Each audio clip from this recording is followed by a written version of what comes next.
एक छोटा सा रियासत थी जहां एक बेहद रहमदिल सुल्तान राज करता था। सुल्तान की शादी को कई बरस हो चुके थे, मगर अभी तक उसे कोई औलाद नसीब नहीं हुई थी। तब उसने अपनी रियाया और अहले खानदान के मशवरे पर एक दूसरी शादी रचाई।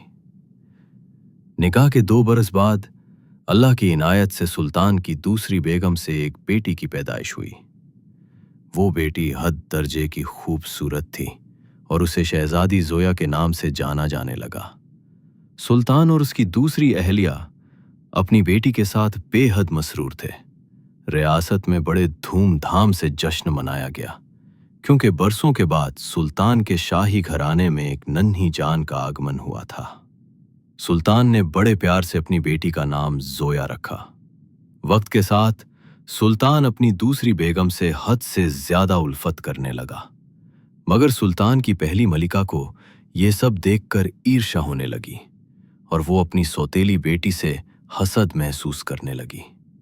जब कुछ बरस बीत गए तो वो बच्ची थोड़ी बड़ी हो गई और अपने पिताश्री को प्यारी सी जुबान से बाबा जान कहकर पुकारने लगी।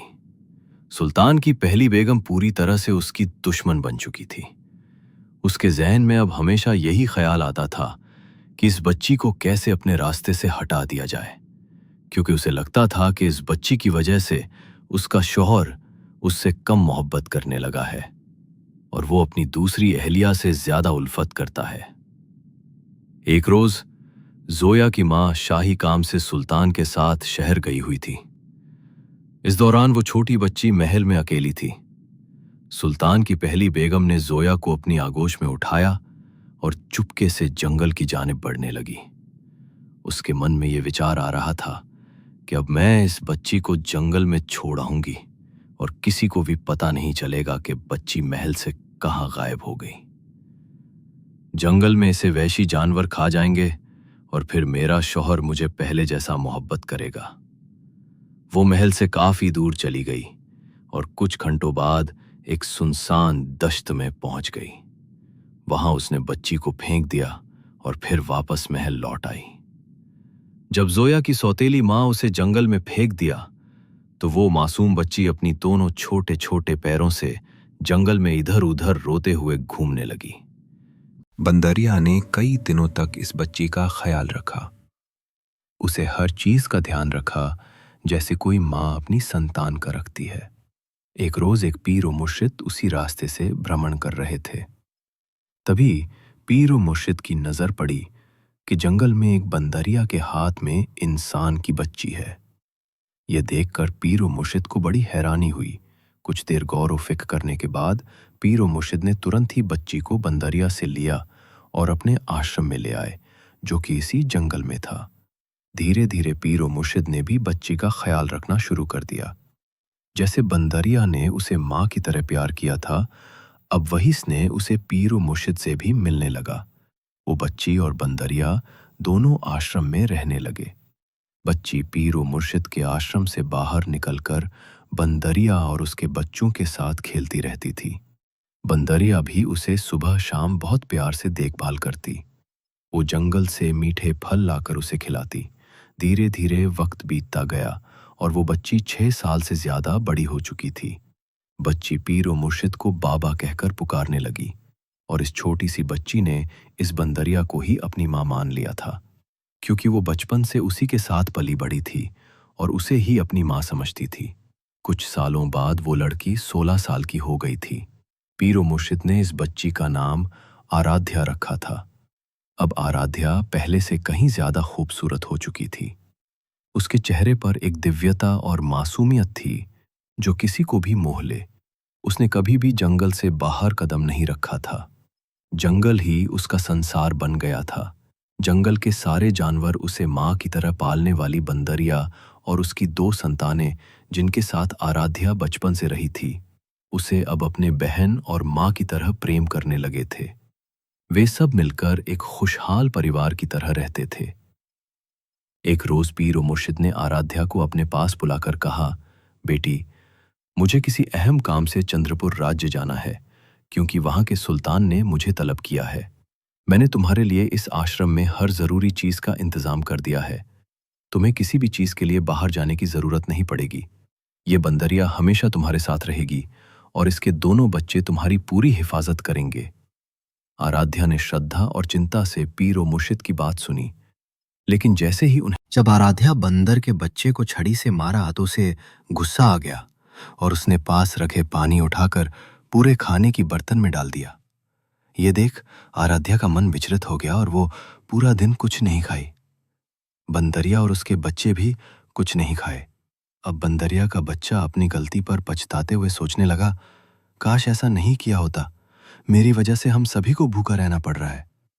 थोड़ी देर बाद आराध्या आश्रम से बाहर निकली तो उसने देखा कि कुछ दूर पर धुआं उठ रहा है। आराध्या के पास खाने के लिए कुछ नहीं था तो उसने सोचा, क्यों ना जहां धुआं दिख रहा है वहां जाकर देखूं। चलते चलते वो धुएं के पास पहुंची तो देखा एक कच्ची सी झोपड़ी बनी हुई थी और वहां से धुआं निकल रहा था। उस झोपड़ी के अंदर एक बुजुर्ग अजीब सी दिखने वाली महिला थी और उसे इंसानों की गंध दूर से महसूस हो जाती थी।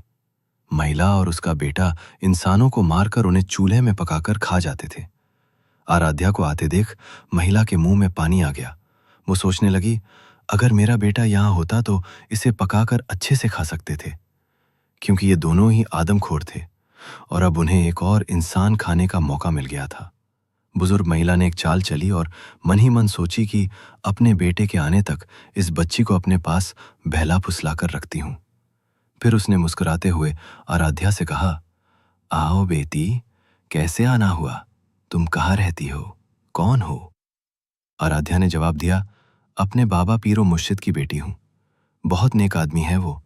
इस वक्त चंद्रपुर राज्य में किसी कार्य से गए हुए हैं और मैं यहाँ अकेली हूं। आराध्या ने बंदर के साथ हुई सारी घटना को विस्तार से बताया और कहा, आप मुझे थोड़ी सी सूखी लकड़ियां दे दो ताकि हम खाना बना सकें, क्योंकि रात हो चुकी है और जंगल में हम कहाँ लकड़ियां ढूंढते फिरेंगे। बुजुर्ग महिला हंसते हुए कही, बिल्कुल बेटी, मैं तुम्हें लकड़ियां तो दे दूंगी, लेकिन इसके बदले तुम्हें मेरा एक काम करना होगा।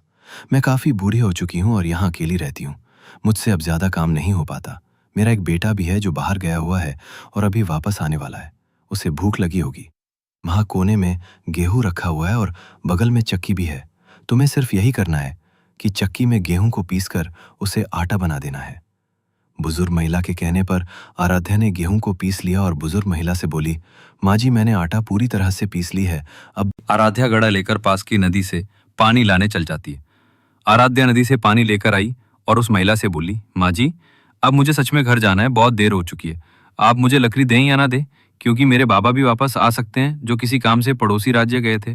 बुजुर्ग महिला ने मन में सोचते हुए बोली, बेटी, तुम लकड़ी ले जाओ, लेकिन मैं तुम्हें थोड़ा आटा भी दे देती हूँ। तुम जहाँ जहाँ भी जाना ये आटा वहाँ वहाँ गिराते जाना। आराध्या लकड़ी और आटा लेकर बुजुर्ग महिला की झोपड़ी से निकली और आटे को रास्ते पर गिराते हुए चली गई। जब आराध्या आश्रम पहुंची तो उसने आग जलाई और खाना बनाकर सबसे पहले उसने बंदरिया और उसके बच्चों को खाना दी और फिर खुद खाई। कुछ समय बाद बुढ़िया का आदमखोर बेटा घर लौट आया।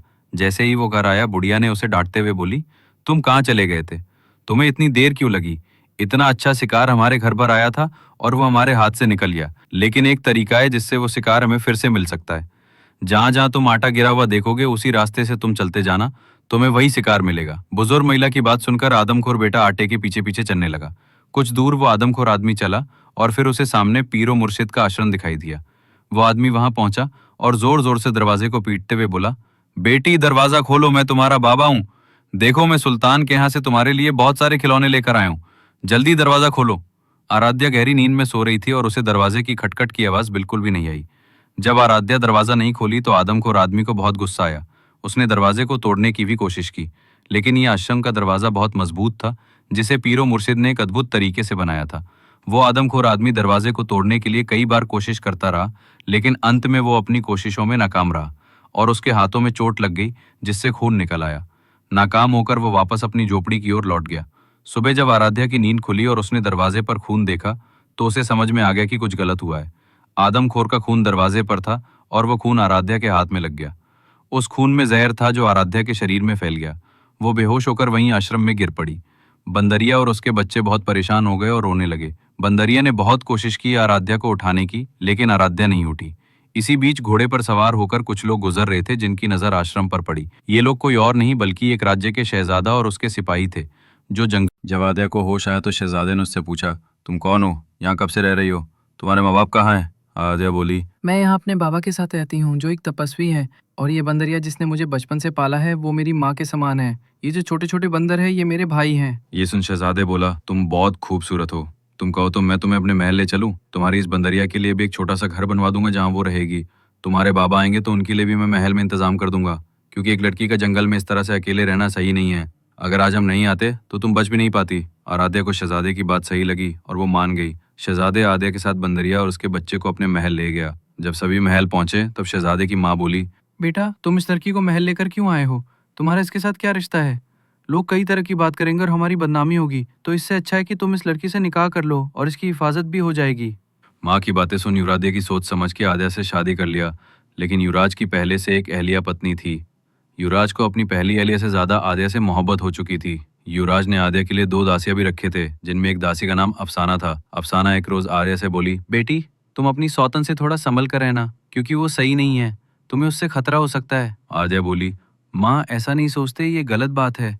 मैं जानती हूँ कि वो मुझे बड़ी बहन की तरह मानती है, और भला हमारे पास किस चीज़ की कमी है? हमारे शौहर तो दोनों से प्यार करते हैं, तो वो हमसे क्यों जलेंगे? आद्या अपनी सौतन के पास जाती है और उससे काफ़ी बातें करती है, लेकिन आद्या की सौतन ने कभी भी एहसास नहीं होने दिया कि वो उससे ईर्ष्या करती है। एक रोज़ आद्या महल के शाही तालाब के पास खड़ी थी और उसकी माँ जैसी जो बंदरिया थी वो भी उसके साथ थी। आद्या की सौतन बोली, आद्या तुम तो बहुत खूबसूरत हो, श्रृंगार करने के बाद तुम बहुत हसीन लगती हो। मुझे लगता है कि तुम्हें इस तालाब में अपना चेहरा देखना चाहिए, क्योंकि ये तालाब एक अद्भुत तालाब है। जैसे ही आद्या अपनी सौतन के साथ तालाब के पास जाती है, बंदरिया ने आद्या को रोकने की कोशिश की, जैसे वो पहले से जान चुकी थी कि आद्या की सौतन के मन में कुछ गलत चल रहा है। बंदरिया ने आद्या के दामन को पकड़कर खींचने की कोशिश की, लेकिन आद्या को उस समय कुछ समझ नहीं आया और वो बंदरिया पर गुस्सा हो गई। गुस्से में आद्या बोली, तुम्हें क्या काम है? कभी तो मुझे अकेला छोड़ दिया करो। आद्या अपनी सौतन के साथ तालाब के किनारे चलने लगती है, जो पानी के बहुत करीब। बोली, स्वामी मैंने उसके साथ कुछ भी गलत नहीं किया है, ये सब कुछ बंदरिया का ही किया धरा हो सकता है, क्योंकि वो बंदरिया ही थी जो हमेशा आराध्या के साथ रहती थी। ये सुनकर युवराज को बंदरिया पर बहुत गुस्सा आया। उसने अपने सिपाहियों से कहकर उसे कैद खाने में बंद करवा दिया। जब से आराध्या गायब हुई थी, युवराज को कहीं भी चैन नहीं आ रहा था। वो पागलों की तरह हर वक्त आराध्या को ढूंढता रहता था। युवराज का खाना पीना भी छूट गया था और उसका मन बस आराध्या में ही खोया रहता था। कुछ दिन बाद युवराज तालाब के किनारे से गुजर रहा था, तो उसने तालाब के पास एक फूल उगता हुआ देखा। उसी फूल में उसे आराध्या का चेहरा दिखाई दिया। जैसे ही युवराज फूल के करीब गया, तो फूल ने बड़े ही भाव से युवराज का स्वागत किया। युवराज बड़े उदास मन से उस फूल से बोला, तुम्हें देखकर मुझे अपनी रफीकाए हयात आराध्या की याद आ रही है, क्योंकि वो तुम्हारी तरह खूबसूरत और नाजुक कली थी। पता नहीं कितने दिन हो गए वो कहाँ चली गई है। धीरे धीरे इस जगह पर युवराज को सुकून मिलने लगी। जब भी उसका मन उदास होता, वो तालाब के किनारे आकर उस फूल से बातें करता। युवराज की पहली अहलिया को इस बारे में पता चला तो वो यह जानने आई कि वो आखिर तालाब के पास क्यों जाता है। उसने अपने महल के एक नौकर को आदेश दिया कि तालाब के पास जो बड़ा फूल है उसे काट डाले। नौकर ने बिल्कुल वैसा ही किया, लेकिन चमत्कारिक रूप से एक दिन के भीतर ही उस फूल की जड़ से एक बड़ा पेड़ उगा आया। उस पेड़ पर बड़े बड़े अमरूद के फल लगे थे, जो आम अमरूदों से कहीं ज्यादा बड़े थे। इसमें सबसे हैरानी की बात यह थी कि वो अमरूद कोई भी नहीं तोड़ सकता था, क्योंकि वो युवराज के इलाके में था। इसी बीच पड़ोसी राज्य का सुल्तान एक रोज भटकते हुए उस राज्य में पहुंचा जहां आराध्या का युवराज से निकाह हुआ था। ये वही सुल्तान था जिसकी असली बेटी आराध्या थी। वो थका हुआ अपनी अहलिया के साथ उसी पेड़ के नीचे आ पहुंचा और दोनों पेड़ के नीचे आराम करने लगे। जब उसकी अहलिया अपनी आंखें बंद की तो एक बड़ा अमरूद पेड़ से गिरकर उसके पास आ गिरा। वो डर गई, क्योंकि सोची कि अगर किसी ने देखा तो उसे अमरूद चुराने वाली समझेंगे। उस सुल्तान की अहलिया अमरूद को लेकर अपने राज्य लौट आई और सुल्तान से बोली, देखिए, युवराज ने पीर और मुर्शिद के लिए महल में इंतजाम किया। जब वे महल पहुंचे तो देखा कि बंदरिया कैद में थी और रो रही थी। पीर और मुर्शिद ने तुरंत युवराज से कहा, इस बंदरिया को छोड़ दिया जाए क्योंकि इसका कोई कसूर नहीं है। युवराज ने बंदरिया को आजाद कर दिया। जैसे ही बंदरिया आजाद हुई वो युवराज को पकड़कर खींचने लगी। यह देखकर युवराज को गुस्सा आया, लेकिन पीरो मुर्शिद ने कहा, यह बेजुबान तुम्हें कुछ बताने की कोशिश कर रही है, तुम क्यों समझ नहीं रहे? बंदरिया युवराज को बुलाकर उस राज्य में ले गए जहां उसकी पहली मां रहती थी, जिसने आराध्या को जन्म दिया था। जब वे राज्य में पहुंचे तो देखा कि एक बहुत खूबसूरत लड़की अपनी सहेलियों के साथ खेल रही थी। युवराज ने जब नजदीक जाकर देखा तो वो लड़की आराध्या थी। आराध्या अपनी सहेलियों के साथ खेलते हुए महल के अंदर पहुंच गई। युवराज ने जाने की कोशिश की, लेकिन तभी वहां के सुल्तान की अहेलिया आ गई और पूछा, तुम अंदर क्यों जा रहे हो? युवराज ने जवाब दिया, जो लड़की अभी अभी अंदर गई है वो कोई और नहीं, मेरी रफीका ए हयात। तब सुल्तान की अहेलिया ने कहा, हमने तो अभी तक अपनी बेटी की शादी नहीं की, तो वो तुम्हारी अहेलिया कैसे हो सकती है? युवराज उदास होकर लौटने लगा। तभी बंदरिया दौड़ती हुई महल के अंदर घुस गई। जब आराध्या ने बंदरिया को देखा तो उसने उसे पहचान लिया और गले लगाकर रोने लगी। आराध्या ने अपनी मां को पूरी दास्तान सुनाई और कहा, जब मैं छोटी थी तो मेरी दो मां थी, एक जो मुझे जंगल में छोड़ गई थी और दूसरी बंदरिया जिसने मेरा पालन पोषण किया। बाद में पीर और मुर्शिद ने मेरी देखभाल की, जो मेरे बाबा थे। फिर एक रोज मेरी मुलाकात युवराज से हुई और हमने शादी कर ली, लेकिन मेरी सौतन ने मुझे तालाब में फेंक दिया। अब मेरे बाबा मुझे ढूंढ रहे होंगे क्योंकि वे मुझे छोड़कर चंद्रपुर गए थे। तब आराध्या की मां ने पूछा, बेटी, क्या तुम फिर से अपने शौहर के पास जाना चाहोगी? आराध्या ने कहा, हाँ मां, मैं जरूर जाऊंगी। तभी महल के पास पीरो मुर्शिद और युवराज फिर से आ गए। आराध्या ने पीरो मुर्शिद को देखा तो वो दौड़ती हुई उनके पास गई और गले लगाकर खूब रोने लगी। आराध्या बोली, बाबा, आप मुझे छोड़कर कहां चले गए थे? दोस्तों, ये दास्तान आपको कैसी लगी कमेंट बॉक्स में ज़रूर बताएं और अगली कहानी के लिए थोड़ा सा इंतज़ार करें। शुक्रिया।